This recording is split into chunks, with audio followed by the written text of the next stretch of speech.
ইমরান খান হচ্ছে script reader. Script ওকে যেরকম দেওয়া হয়, যেরকম অ্যাক্টার তাকে যে স্ক্রিপ্ট দেওয়া হবে সে তাই পড়বে। আর্মি লিখে দেয়, লেখার পরও ও বলার পরও সেটা এডিট করে যা চালায় তাই চলে। এখন যদি মানে ইমরান খান যদি বলে যে আমাকে প্রমাণ দিতে হবে টেররিজমে, তাহলে এর থেকে হাস্যকর তো কিছু নেই। এবং সেই জন্যে পরিষ্কার ভাষায় বলা হয়েছে যে আমরা ভদ্র দেশ, এবং সেই জন্যে প্রমাণ অফিসিয়ালি একটা দেওয়ার কথা। সেই জন্যে জৈশ-এ মোহাম্মদ কোথা থেকে কাজ করছে, তাদের ঘাঁটি, সমস্ত কিছু পাকিস্তানের সঙ্গে শেয়ার করা হয়েছে।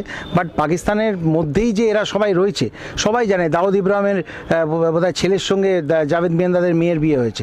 তো সবাই জানে যে এই টেররিস্টরা, গ্লোবাল টেররিস্ট যারা, তাদেরকে Pakistan is a nurturing ground for terrorism. তো ইজ আ টেররিজম, ওখানকার টেররিজম যেটা, সেটা স্টেট স্পন্সার্ড।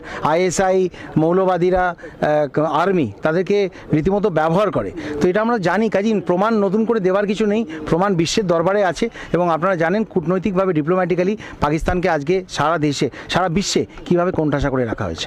না, প্রমাণ তো অতীতেও দেওয়া হচ্ছে।